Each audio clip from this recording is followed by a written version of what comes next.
Et justement, Damien, à propos d'Europe, c'est l'info éco avec vous, Line Rifaille, ce matin. Bonjour Line. Bonjour Pauline. Line, on va parler politique monétaire aujourd'hui, parler de la Banque Centrale Européenne qui s'apprête, on le voit derrière vous, à ranger la planche à billets. Alors avant de voir quelles conséquences pourrait avoir cette décision importante, rappelez-nous Line, de quoi parle-t-on, de quoi il s'agit de cette planche à billets? Alors c'est un concept un peu imagé, la planche à billets. On va d'abord, avant d'en parler, rappeler un peu le contexte dans lequel cela est intervenu. Donc en mars 2015, la zone euro fait face à un risque de déflation, c'est-à-dire un risque de baisse généralisée des prix qui peut entraîner dans son sillage un recul des salaires et un ralentissement de l'activité économique. Pour y faire face, la Banque Centrale Européenne décide donc de faire tourner la planche à billets. Concrètement, de quoi s'agit-il? Il ne s'agit pas vraiment d'imprimer des billets à l'infini, comme on peut l'imaginer, mais il s'agit d'injecter des liquidités, des quantités de liquidités dans l'économie. Comment cela se fait-il? Eh bien, en rachetant des dettes publiques et privées. Les dettes publiques, c'est les bons du Trésor qui sont émis par les États. Les dettes privées, c'est par exemple les obligations des entreprises. Il s'agit donc de les racheter sur le marché d'occasion de la dette, le marché secondaire, avec comme objectif de faire baisser les taux d'intérêt, les coûts du crédit. Concrètement, on va voir, depuis mars 2015, la Banque Centrale Européenne a racheté près de 2600 milliards d'euros de dettes publiques et privées. Cela correspond à 20% du PIB de la zone euro, un montant important donc qui devrait s'arrêter en janvier 2019. Alors, ça fait donc 4 ans, on le comprend, que la BCE a mis en place ce programme pour simplifier de soutien à l'économie européenne. Quel bilan peut-on en tirer ?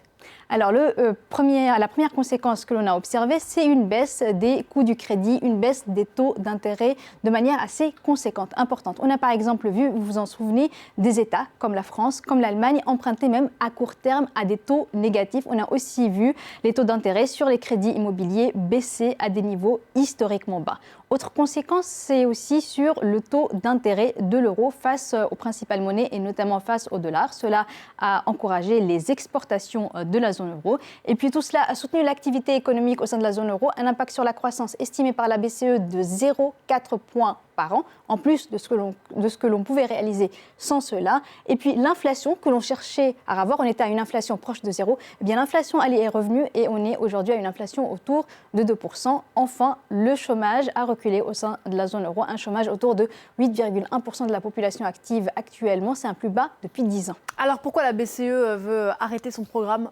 aujourd'hui ? Alors, j'ai évoqué ce chiffre tout à l'heure, c'est l'inflation qui est revenue, une inflation autour de 2%. Rappelons que l'objectif de la Banque Centrale Européenne, c'est d'avoir une inflation proche, mais inférieure à 2%. Aujourd'hui, on dépasse légèrement même les 2%. Et puis aussi, il s'agit d'une politique monétaire exceptionnelle, cette politique menée. Or, aujourd'hui, la situation économique se normalise progressivement au sein de la zone euro. La croissance est revenue, même si elle reste fragile. Le chômage recule. Or, cette politique exceptionnelle ne peut pas être menée de manière continue. Parce que si une crise devait arriver au cours des prochaines années, par exemple, la Banque Centrale Européenne a besoin de marge de manœuvre. Rappelons que fait une banque centrale d'habitude face à une crise, elle baisse les taux d'intérêt. Or, Pauline, les taux d'intérêt actuellement au sein de la zone euro sont proches de zéro. Et puis, elle utilise cette planche à billets. Donc, il faudrait sortir aujourd'hui de cette politique pour pouvoir y revenir peut-être un jour en cas de crise. Même si c'est évidemment pas souhaitable, on sait que la politique monétaire, c'est souvent assez abstrait pour les gens. Concrètement, qu'est-ce que ça veut dire pour les ménages européens ? Alors, si la Banque Centrale Européenne annonce effectivement la sortie de ce plan de soutien à l'économie, l'arrêt de cette planche à billets, on devrait observer de manière progressive une hausse des coûts d'emprunt. Pour les États, pour les entreprises, mais aussi pour les ménages, un impact donc sur les trois. Et cela intervient dans un contexte particulier. Donc, même si cette hausse des coûts devrait intervenir de manière progressive, eh bien, il faut faire attention au contexte. Un contexte qui est tendu avec une croissance économique qui pourrait être révisée à la baisse. Donc, annonce possible par la Banque Centrale Européenne pour 2018-2019.